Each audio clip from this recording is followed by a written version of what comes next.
of the Swedish Royal Academy of Agriculture and Forestry. Dr. Clapp is excited to have questions of clarification through the presentation, but we're going to have time at the end to have a fuller, fulsome conversation. So, Dr. Clapp, please. Welcome.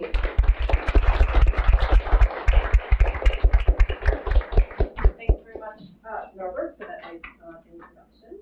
And it's really nice to be here. I visited Duke. I can't remember when that was, maybe 10 years ago? It was on district financial. Financial exactly. It's one of the books that Norbert mentioned. And today I'm going to be talking about some of my more recent research on corporate actors, corporate power in the food system, and drawing ideas from my latest book that just came out last month, called The Titans of Industrial Agriculture. And so I'll be talking about the food system broadly, but with specific examples from that book. And that book is focused on what we call the agricultural inputs industry. It's focused on the industries that produce farm machinery, that produce fertilizer, pesticides, and seeds. And I know it maybe sounds a little specific and a little bit nerdy, but it's the foundation of the food system and how we grow food in the modern era. And the book tries to uncover how we got from a situation where those inputs to farming, which weren't even commodities 200 years ago, are now controlled by just a handful of very large transnational corporations. So the book is really about how we got from there to here, and it's a mix of historical and contemporary analysis. So that's what I will be speaking about. And I organized my thoughts and how I will present to you today around three key questions. The first being, how did the agricultural inputs industry become dominated by a small number of massive firms? I have to admit, I was quite obsessed with this question, but at least it gave me a central core throughout writing the book. The second question, also driving why I was doing this work, what are the social and environmental implications of corporate concentration in the sector? And then finally, what are the lessons from contemporary policy debates on food systems transformation? So today we have wide understanding in the policy world that we need to transform food systems. They are causing enormous environmental consequences, and they also are generating inequities. And we have this agreement that we need to transform, but there's a disagreement about how we get there. And so this work is really trying to contribute to that broader debate by showing, in my view, I'll give away my argument at the beginning and I'll return to it at the end, but we need to pay more attention to corporate power in food systems if we want to have food systems transformation that is just and sustainable. Okay, so in terms of my first question, how did this industry become dominated by a small number of massive firms? And I really like this cartoon because it illustrates what I want to say, which is that it was mergers and acquisitions in the sector that has played a very large role in how we got to such a small number of companies dominating today. But it's a complicated story. It's not that in the past we had hundreds of firms and then we just gradually, eventually, ended up with just a few. I mean, maybe that's some of the story, but the concentration started way earlier than even I had recognized when I started doing this research. So I want to show, in a way, like what that's all about. But I want to explain that I got quite interested in asking these questions around 2014, 2015, when we started to see some big, massive changes in the sector. So this was a time when there was a bunch of mergers going on in this space. Maybe you remember them, or maybe it wasn't like front page news for everybody, it was for me. But there was a bunch of mergers that was going on at this time. The first one was in late 2015, when Dow and DuPont announced that they were going to merge. So these are two of the oldest and biggest chemical companies in the United States. And the merger resulted in bringing these two firms together, and then they divided it into three. And one of those three is this new firm that we call Corteva, that focuses specifically on agricultural chemicals and agricultural seeds. And I'll talk about that in a minute, get back to that. But that was the first merger, that was the first thing to happen. Then very few months later, early 2016, we heard that ChemChina, one of the biggest chemical companies in China, wanted to acquire Syngenta, which is another another multinational corporation that focuses on agricultural chemicals and did a little bit in the seed industry. And then that company, once they merged, actually got bought by another Chinese company called Sinochem, which is the biggest chemical company in China. I think it's actually the biggest in the world, big into pesticides. So these, already we're seeing this reconfiguration that was going on. Then a little while later, we heard that Bayer was acquiring Monsanto. And so Monsanto, which you probably are familiar with because they have a bit of a notorious history with Agent Orange, et cetera, but they are now part of Bayer. And so their product line is now part of Bayer product line. So these mergers were going on, and before these mergers happened, we used to talk about the big six companies, but now we talk about the big four, or sometimes the big three. So what was also going on at this time is when these mergers happen, regulators have to approve them. And when they did approve these mergers, they actually told some of these companies they had to sell off some of their assets so that the mergers could go through and not be anti-competitive. And so the other major agrochemical company that was part of the big six, which is BASF, stood ready to buy up all those assets. So they were buying up some of the seed and chemical assets from Bayer and from the other companies. So it got bigger, and it also became more diversified in this process. And then at the same time, in 2016, there was a massive merger in the fertilizer sector, where you might not know these companies because we don't all know the names of the companies of fertilizer producers, but there was a big company called Agrium and a big company called Potash Corporation, which used to be actually a public corporation in Canada. These are both Canadian firms, and they merged to form a new company called Nutrien, which is one of the biggest fertilizer companies now in North America. So as this was all going on, and at the same time, there was starting to be this series of smaller acquisitions. These were the big ones. But the farm machinery companies and some of the fertilizer companies and some of the seed and chemical companies were also buying up startup companies in software and in genomics. And so this was the beginning of sort of digital agriculture and gene editing. And there was a ton of acquisitions going on in this period, and I'll talk a bit more about that later. But when I started into this project, I wanted to understand what was going on here. I initially was just going to look at seeds and chemicals, but I realized, wait a minute, this is going on everywhere in the sector, and I want to understand it. And that took me on to a very long journey that resulted in a book. It's a bit too long because it covers all these sectors, but I think there's value in looking at them side by side. So that's sort of where I was coming from. And then in terms of like what things look like in terms of seeds and pesticides, there's this group of 4 companies, quite dominant. They control globally about 60% of the world's seed market and about 70% of the world's pesticide market.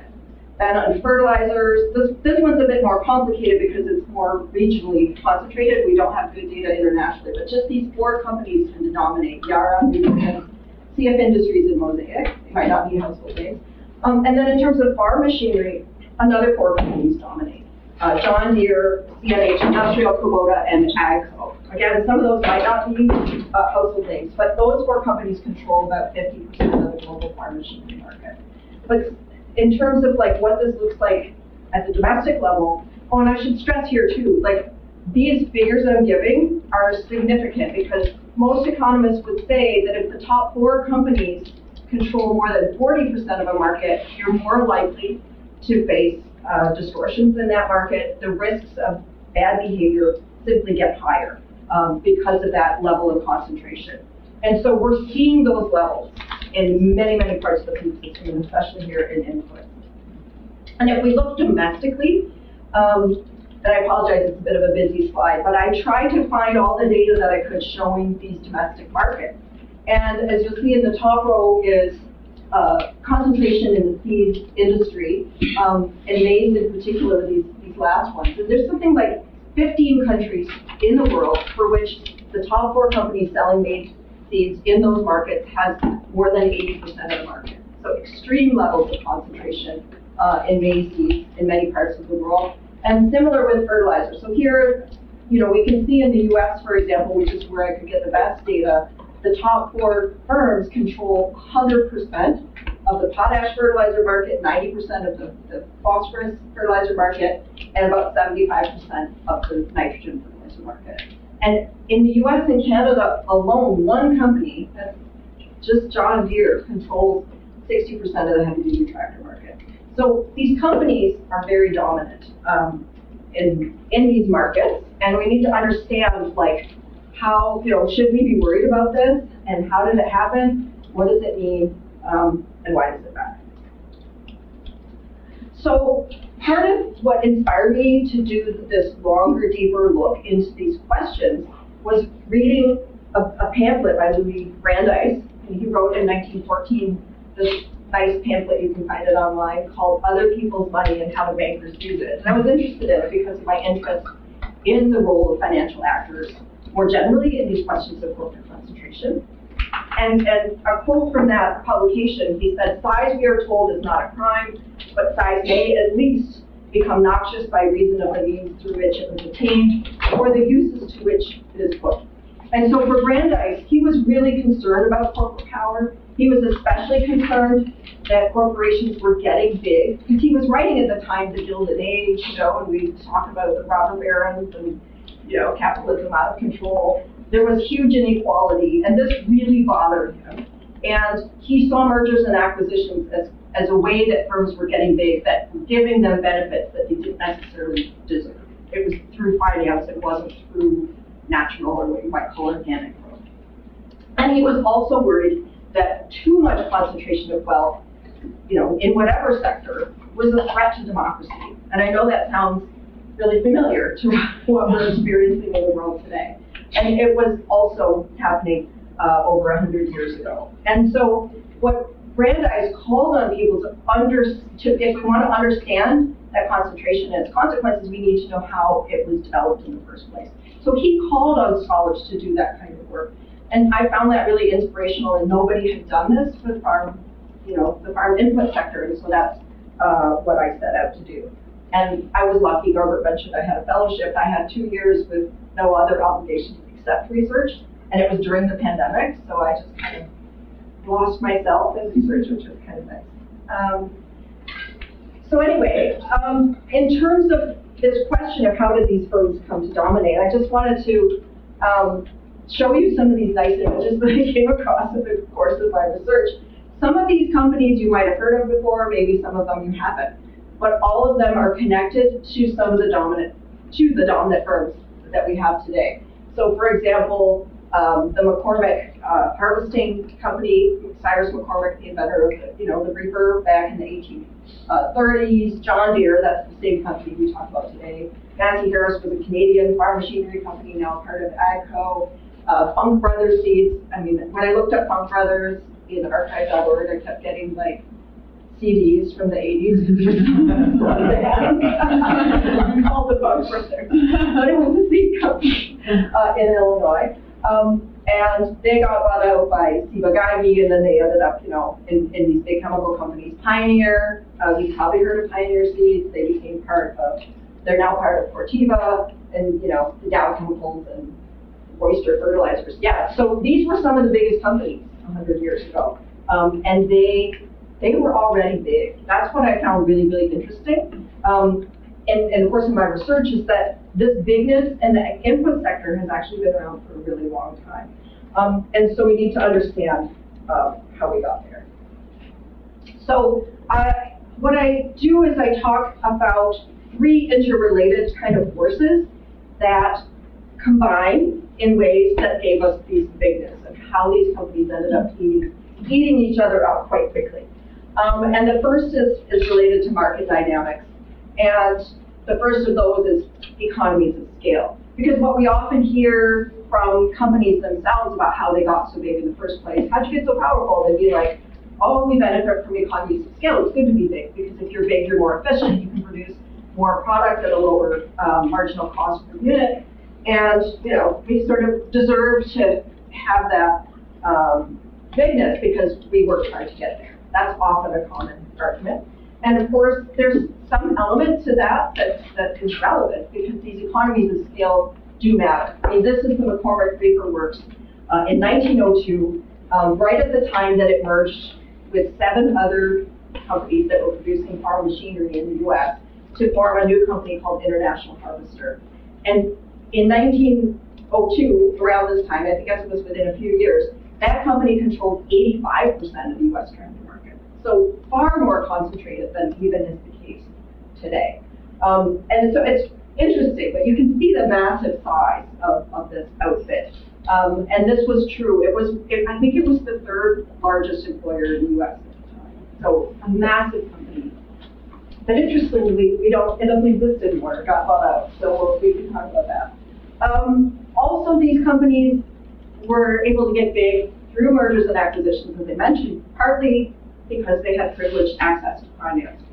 So the deal that brought us the International Harvester Company, for example, benefited from money from J.D. Rockefeller, relationships with big banks in New York. That kind of privileged access to finance gave these companies that ability to buy up their rivals.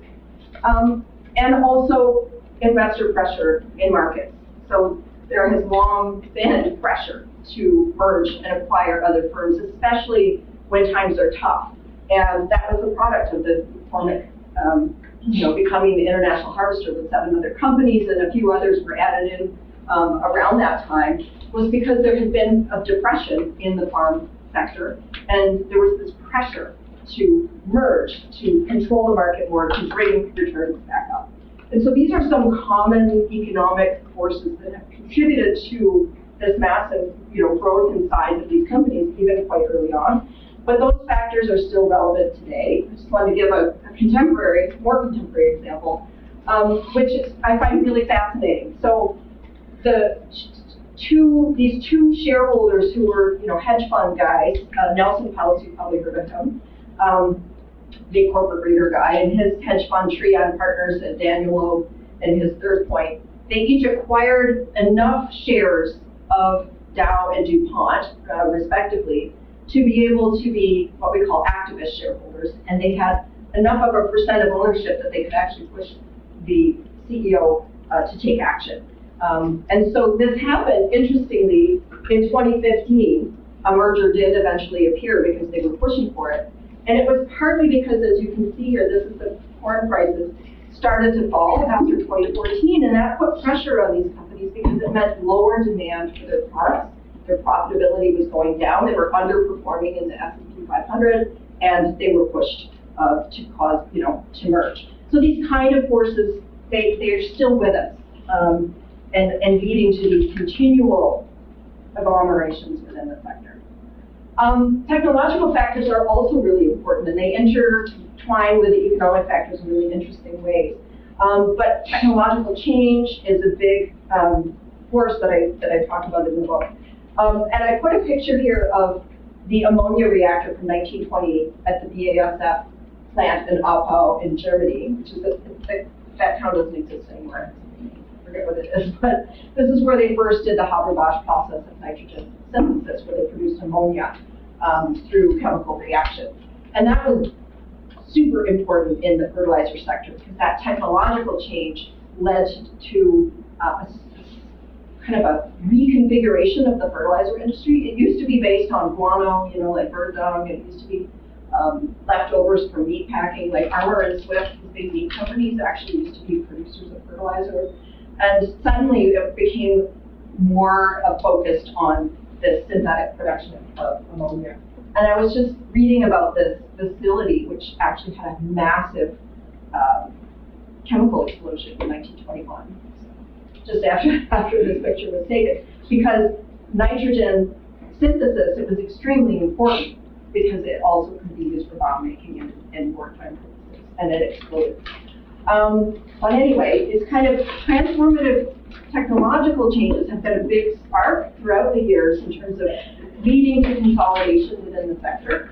So the fertilizer is just one example, but the hybridization of corn is another example of a technological change that led to consolidation, or the synthesis of pesticides, that's another one. So these kind of, and obviously the invention of the reaper and the steel tip plow, I mean, these were all really important in leading to some of the bigness that's been happening in the sector. But of course, many of those technological inventions are protected by patents, and this is where it overlaps with government policy, and I'll talk about that in a minute.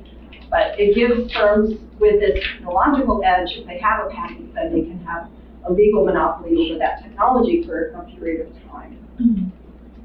And also technological lock-ins. These are super important. What we find generally is that there's been a lock-in of all of these inputs that I've been talking about. So once a farmer adopted farm machinery, it made sense for them to basically use hybrid seeds, because then they could do these larger scale operations, and once they were using the hybrid seeds, it made more sense for them to use fertilizer, because hybrid corn takes up more fertilizer, and you can plant them closer together, and then once you do that, well, you're going to be more susceptible to pests, so you're going to have to use pesticides. And so there's this lock-in of these different technologies that started to become this model of what we call today industrial agriculture. But because it was getting locked in, it gave these companies constant markets for their products, that it was very difficult for farmers once they made a shift. There was a big shift to using that mechanical harvesting equipment, but also a shift when tractors came along that were supplemented by fossil fuels. And once there was a big debate, I found that so interesting, in the 1920s and 30s, there was a big debate between, do you keep your horse or do you move to a tractor? And there's just a whole cottage industry of academic studies on this question, which is fascinating. But once farmers made that choice to move to fossil fuel powered tractors, it became even harder to disentangle themselves from the system. So these kind of created this more oligopolistic markets and larger companies at the helm. Sorry, where did my policy go? Oh no, sorry, that's my example of today. So this is still happening today, this technological factor that's leading to bigness. And I just wanted to cite the example of agricultural biotechnology, because what happened in the 1980s and 90s was this technological innovation of being able to genetically modify seeds. And what the companies did, and this is so interesting, is they modified them to make them resistant to the application of herbicides.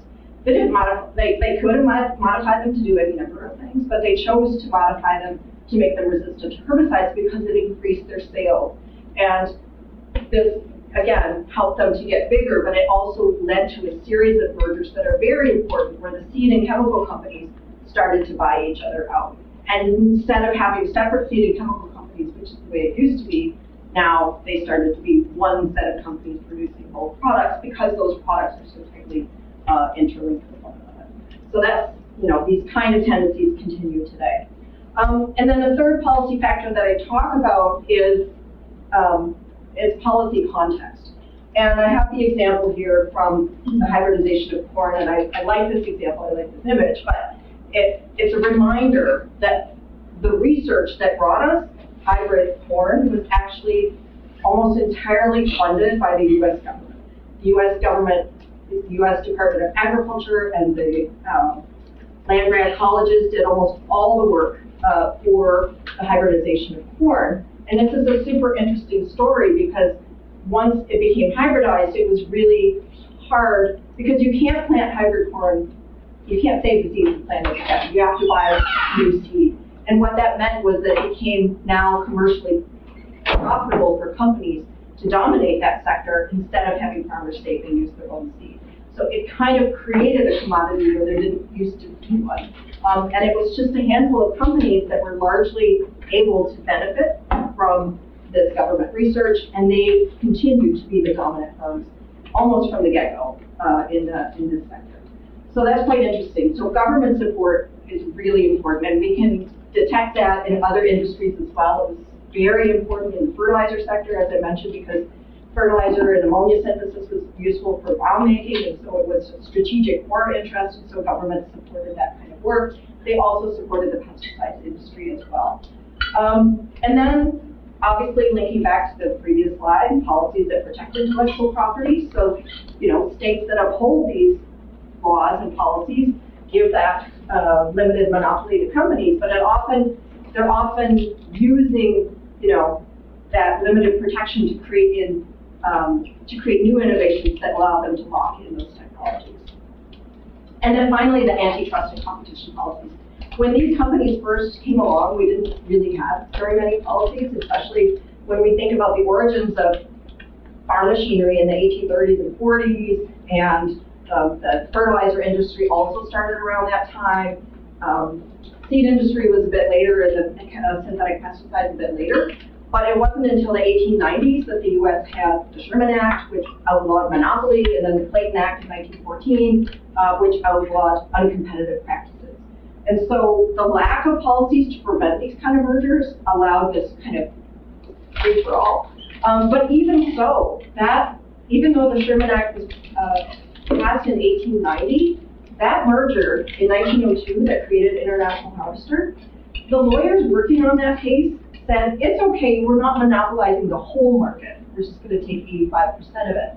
It should be totally fine. But there was also this deal between the president at the time and the company that he wouldn't investigate them. And it's just, reading that stuff, I thought it sounded outlandishly unbelievable. Yet we're living in this world today where you're like, yeah, I guess that would be the case today too. So these kind of policy factors, they do matter.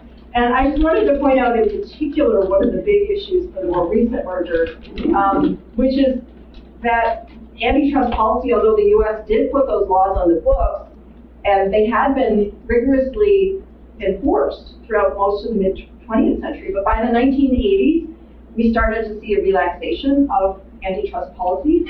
And this was the rise of neoliberalism at the time, and this kind of more, stepping back of the state and more reliance on the marketplace. And here's a picture of Robert Bork with, Ronald Reagan. It's sort of our shining example of neoliberal policies, right? Sort of he ushered these policies in. And Robert Bork wrote this book called The Antitrust Paradox in 1978. And Bork, who himself is a polarizing figure and has an interesting history, and we can talk about that if you want, but he basically thought that antitrust policy was too strict in the U.S., that it was leading to higher prices, and he said, and he argued in this book, that antitrust policy should focus only on prices, and that if a merger happens and it brings prices down, that should be allowed to happen because that benefits the consumer. But it left out a whole bunch of other stuff, like stuff that I'm going to be talking about. And there's now a rethink of this policy that it was really important, and this was kind of the prevailing sentiment at the time that the most recent mergers happened. So these combination of these forces, of the market forces, the technology forces, the policy forces, all combined in ways that delivered to us bigger and bigger companies that were controlling this sector. And so as I stated, what we saw was the seed and chemical companies basically becoming into ag biotech giants, and through the mid-20th century, we also saw massive mergers in both farm machinery and fertilizer industry. And I'm just going to quickly run through my graphics since I worked so hard on them. Just kind of showing the process and the mergers and acquisitions that happen. You can see that I spent many hours late at night during the pandemic working on these. But I wanted to understand how we have this today and where did it come from. So this is the farm machinery sector, fertilizers. This is a complicated one because there's phosphorus, potash, and nitrogen, so it's a bit complicated.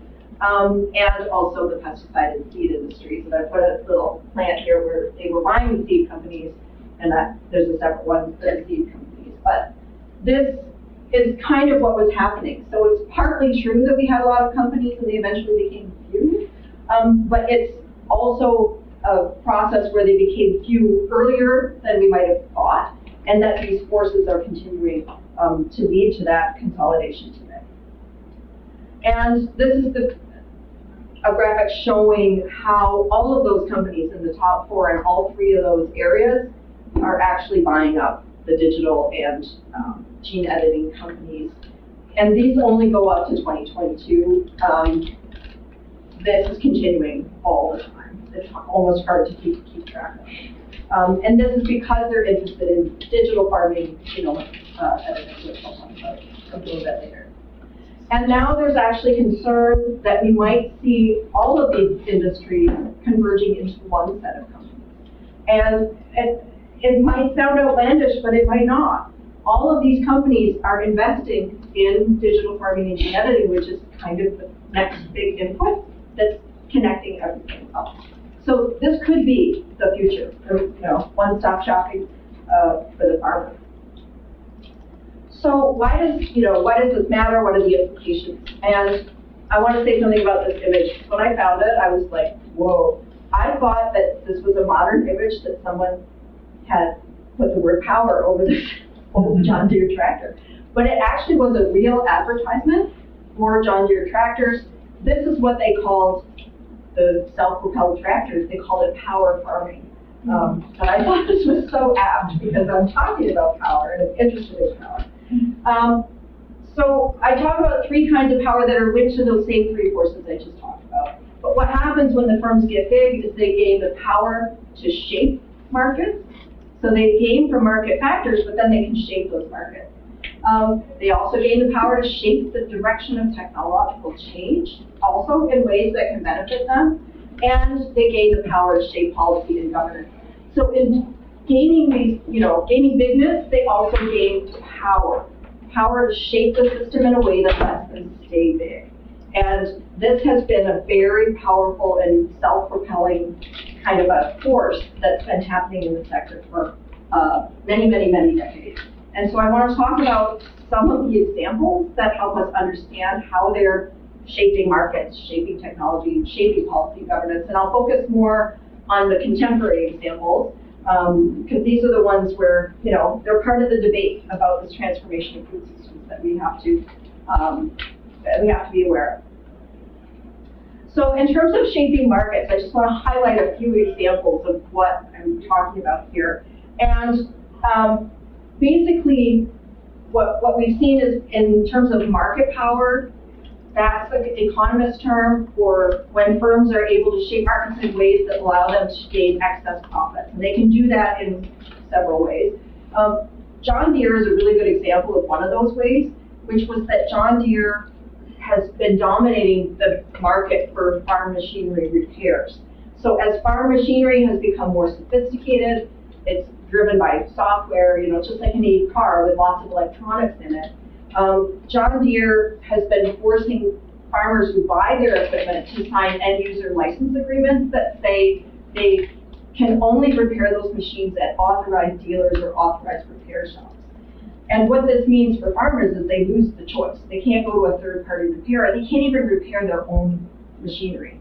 And this is a problem, and it's really sparked the farmers have been a big part of the right to repair movement because of these kind of restrictive agreements that they've been forced to sign. It's so severe that John Deere has even said, in our defense, when you buy a tractor, you're not actually buying the machine, you're buying the right to use the machine.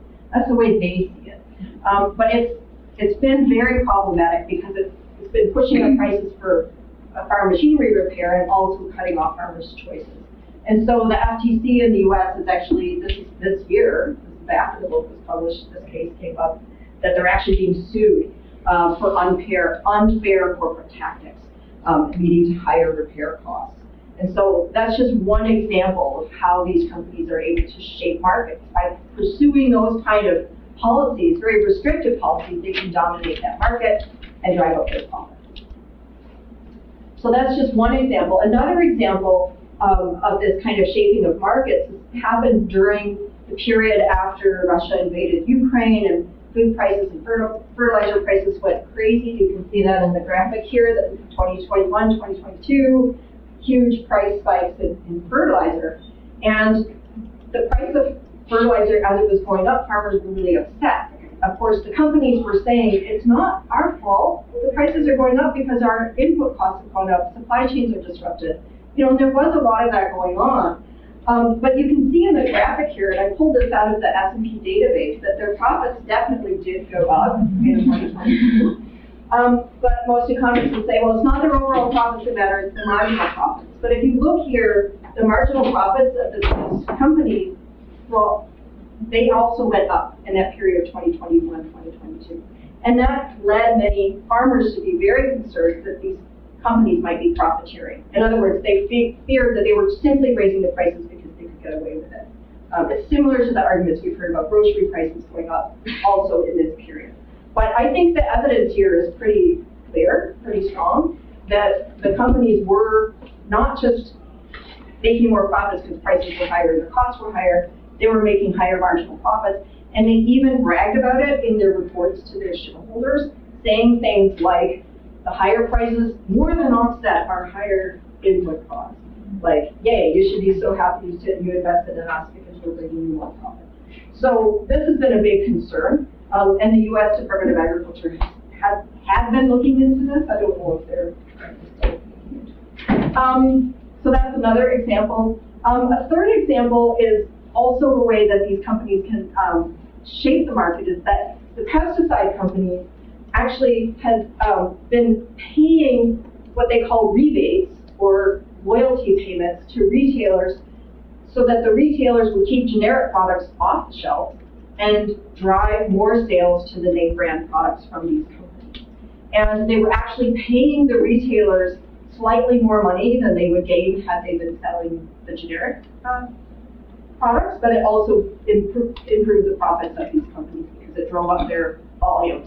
And also, they are now being investigated, or they have, this is from 2022, when the FTC under Lena Khan in the U.S. was a bit more aggressive in going after these cases, but perhaps we'll see the cases now. But they were being sued for this because they argued hundreds of millions of dollars extra that farmers had to pay for their inputs as a result of this kind of practice. And what struck me as so interesting is these kind of rebate practices, they date back a century. These were being used by the farm machinery companies with steel companies way back. So these kind of common patterns of waste. And I'm not saying that concentration always leads to these kind of outcomes, but it certainly heightens the risk that it will happen when we see these very extreme levels of concentration, that these companies tend to try to shape the market, and they can get away with it because when there's so few companies, if one of them decides to do a practice, the others tend to follow. Rather than try to compete with a leader, they actually follow suit. And that's been a common pattern that we've seen in terms of shaping markets. They also shape technologies. And I mentioned the example of the herbicide-resistant seeds. This is a picture I took of the side of the road. These are soybean plants that have been sprayed with glyphosate. They still use the Pioneer brand, but it's owned now by Corteva. And this kind of shaping of the technological landscape by making seeds resistant to the application of fertilizer, you can see what happened here. Since 1990 to 2014, a massive increase in the use of glyphosate globally as the number of farmers increased their purchase of these genetically modified seeds. It's actually even hard now for farmers to find seeds that aren't genetically modified. So they're kind of locked into using these chemicals, but there are huge ecological consequences. And I pulled up the US data as well because it takes us to 2018, but you can see here the increased glyphosate use, and it's mostly corn and soybeans on which it's being used. So you can see, this kind of shaping of technology. And in this case, these firms, they shape it in ways that benefit their bottom line. They're not necessarily thinking about the public good, which is why they become very defensive about this chemical glyphosate because it's important to their business model. They're also shaping technologies through driving these innovations around digital farming. Again, this is like a huge shift and change in the sector, and it's super interesting because it's an argument that they're saying is improving the efficiency of farming, and it's good for dealing with environmental problems because you can more precisely spray, for example. You can spray only where the weeds are, or you can fertilize only where necessary. So it will lead to some improvements in terms of efficiencies, but at the same time, there's a whole host of questions that critics have been raising about them. So for example, it's not clear who owns the data, because the way these systems work is that farmers have these total get-up on their tractors with sensors and satellites, and they're connected to the cloud. They're constantly sending data about their soil, the weather, the seeds, et cetera. And then that data goes in a cloud, and the firms use it to give prescriptions to farmers of like how to be more productive in terms of farming. But who owns that data? The companies own that data. Farmers are signing away their sovereignty over their own data. And there's also privacy issues, and there's concern about this kind of platform power that these companies now have over these farmers. So that's, the way they're shaping that technology. They're doing it in ways that help their bottom line, not necessarily the farmer's bottom line, because again, a lot of this isn't about getting rid of pesticides, it's about using pesticides differently, which is still selling pesticides. And also with that platform power, these companies are tying in, this is so interesting, they're tying in the soil carbon credits and saying to farmers, you can get paid for doing no-till farming, that sequesters carbon, et cetera, but you can only benefit from that program if you sign on to the digital farming software that they are selling you. So again, it's locking farmers in, and some of these soil carbon credit contracts are like 20 years that farmers get locked into them. So they're shaping technology, but it raises a whole bunch of issues for environment and for the agency of farmers. And I just mentioned as well, they're shaping these, gene editing.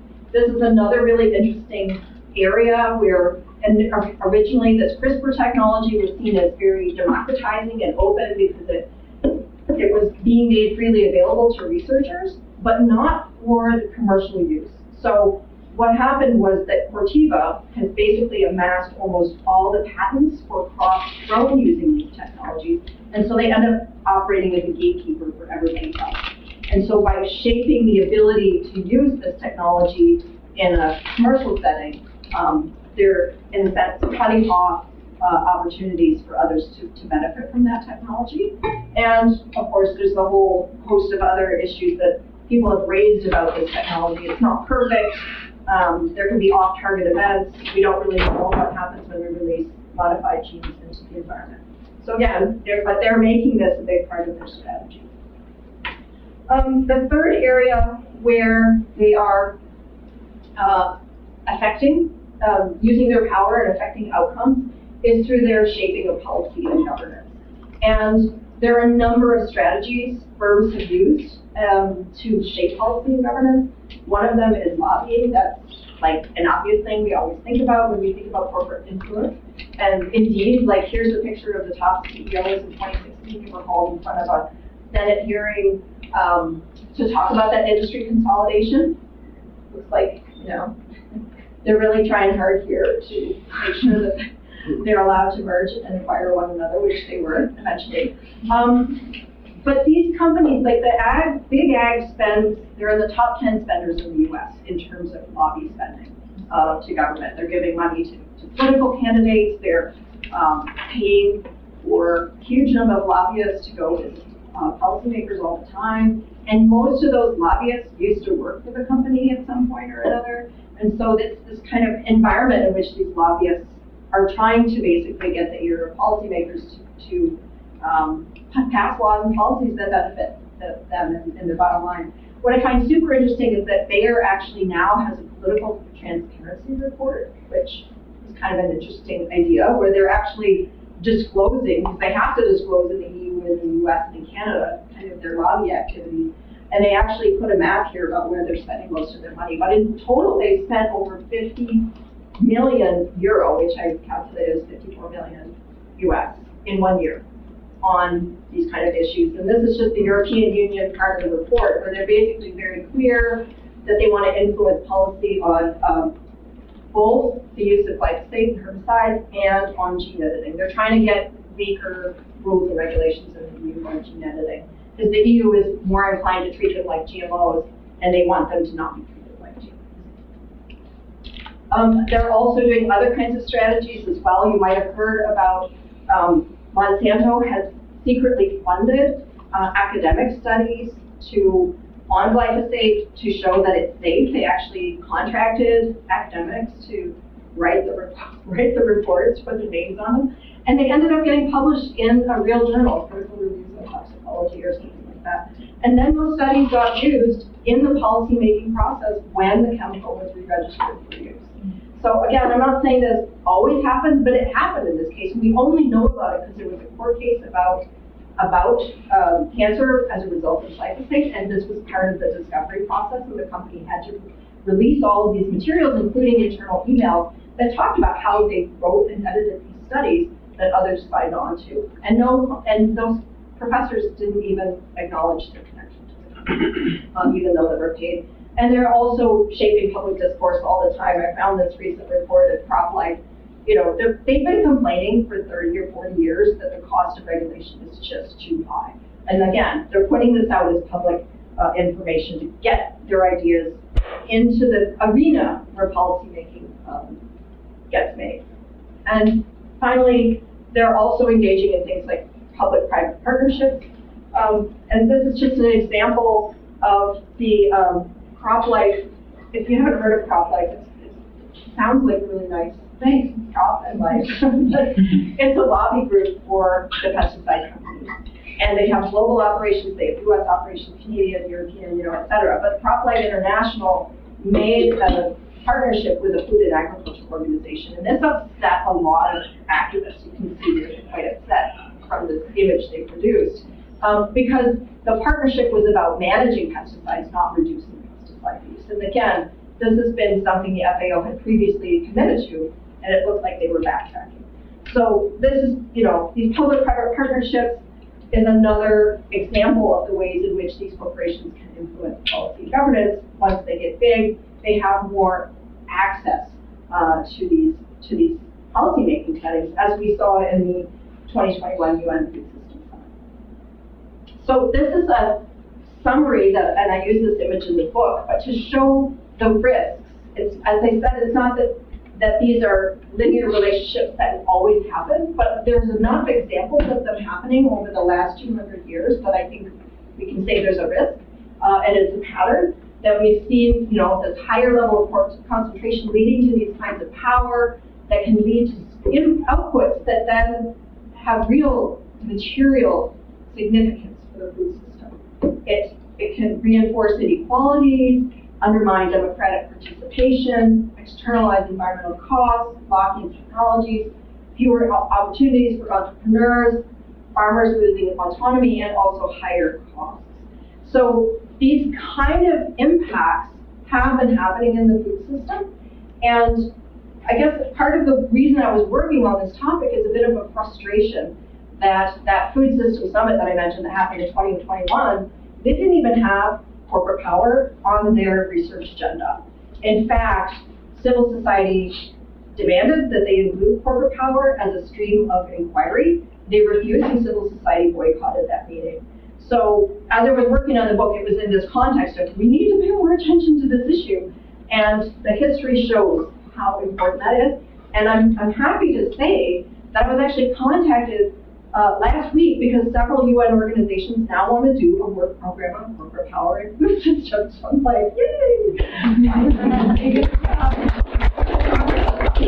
So that's good.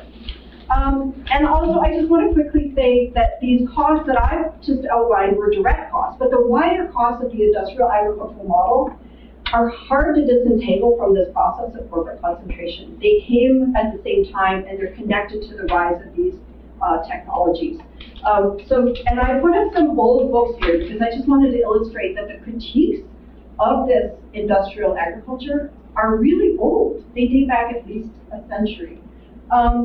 So for example, there was, you know, about the Dust Bowl and the decimation of soils from plowing. There were books about farmers are always poor because in that book, in that case, was about corporate concentration, about how the soil is damaged from pesticides and fertilizers, and of course, Rachel Carson's silent spring. And usually when we teach environment, we start here with Rachel Carson. But these books are from the 1930s and 1940s.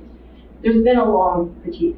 And that includes people being displaced from the land as a result of mechanization in the first place. The United States and Canada were like the prime areas where indigenous peoples were basically pushed off the land as farming moved west, and it moved west because of that machinery and those chemicals, et cetera, being available. Also, a lot of that concern around soil damage and fertility loss, biodiversity loss from hybridization. This was actually like a commission in the US government in the 1930s to protect seed biodiversity because of seed hybridization. So immediately there was concern because those seeds came on the market in the 1920s. Not even a decade later, there was concern about these issues. Of course, the toxic pollution and pests becoming resistant to chemicals, We can add now that we can understand more climate change. That's a huge consequence, not just of the fossil fuel use in machinery, but also the fossil energy for nitrogen fertilizers and the use of nitrogen fertilizers leading to nitrous oxides, which are more potent than greenhouse gases. So there's a whole host of these kinds of consequences, and also new farmers are lacking access to resources, lacking access to land, for example, because land consolidation was a big product of mechanization. So it's hard to say, oh, these handful of companies are responsible for all that, but it's hard to actually disentangle them because these processes are very, very connected. And even the displacement of farmers from land that happened in the 1930s with the rise of tractors, that disadvantaged black farmers who were, for example, sharecroppers or renters or poor farmers who didn't have enough money to own their own land in the first place. Once farmers got tractors, they basically kicked people off the land. And so this was a huge issue, and this was actually discussed in U.S. policy documents in the 1940s of these social consequences. There's a report called Technology on the Farm, and it goes through all of these kind of consequences that it was anyway, remarkable for me to read that, and almost 100 years later about that. So I just wanted to stress these costs have been around for a long time, they've been recognized, but the voices that are raising those critiques haven't always been heard, let's say. Just quickly, because I realize the time, I want to talk about the lessons for policy debates. This is a picture from the Committee on World Food Security, where I was a member of an expert panel that was advising government on these issues, and food systems transformation is their big concern in this policy context. So I'd like to point out the kinds of policies that I think are really important to tackle corporate power in the sector, to address the kind of problems that I mentioned. One is simply stronger policies to make economies more competitive, to move away from this kind of highly concentrated sector that is lacking competition. We need policies that actually prevent those mergers from happening. But in some cases, they might actually need to break up companies that are already dominating and continually causing these kinds of problems. Antitrust, I think, also needs to be stronger, move away from just looking at the price impacts to be looking at the impacts on entrepreneurial activities, but also the impacts on innovation. These are kind of a wider view of antitrust, but that's the view that Louis Brandeis had when he was so instrumental in pushing for antitrust in the U.S. over 100 years ago. He wasn't just thinking about prices. He was thinking about opportunities for people to engage in livelihoods that were meaningful. And so this is super important that we have this stronger antitrust. And also cooperation across different countries, because these decisions about mergers, they actually happen in all countries. It's not like there's a global decision. There's not one decision. There's a decision in as many countries in which those companies are operating. So there needs to be more coordination. I also strongly advocate for more public research into alternative agriculture and food system models like agroecology. So agroecology is a model of farming that doesn't rely on synthetic pesticides and fertilizers and modified seeds and big-scale farm machinery. It's more using nature to solve the problems that those technologies were trying to address. So intercropping and natural pest management, et cetera. And those kind of farming models, as you can see with like intercropping going on in this picture, it's hard to have a big farm machinery come in and do the harvesting in these kinds of situations. So it might be more labor intensive, but it's also more ecologically sound, and it creates meaningful livelihoods for people. And what really struck me in doing the research that I was doing was that the state, like the government in the US and including in Canada, played a huge role in bringing us the industrial agricultural model. They can again play a huge role in bringing us an agroecological model, because it's vital if we want to have a sustainable planet.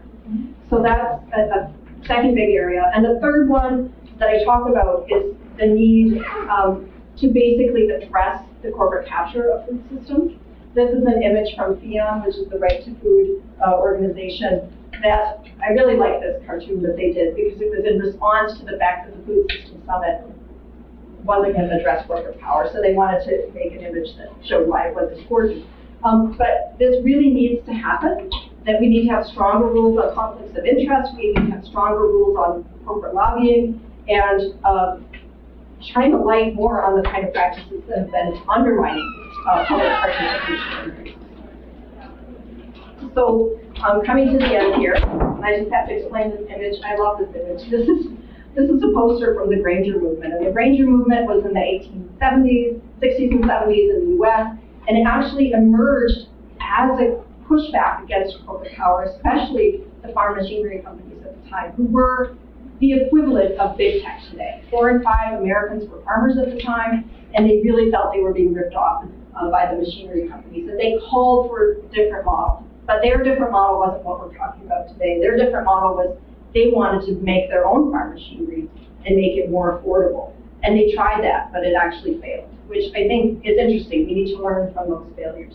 But anyway, I like the image. But the key takeaway is that I would argue that corporate power in the sector has very deep roots, and it reveals important insights about patterns of control and sustainability of food systems over centuries.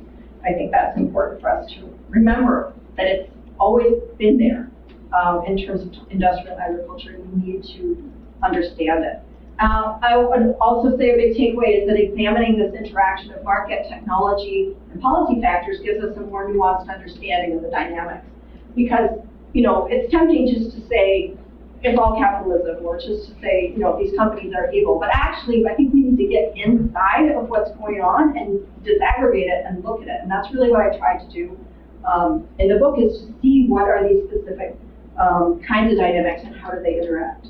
And finally, my big takeaway is that food systems transformation requires us to tackle corporate power. We need to have that conversation, and I'm delighted that there seems to be growing interest in this issue, even in the global context.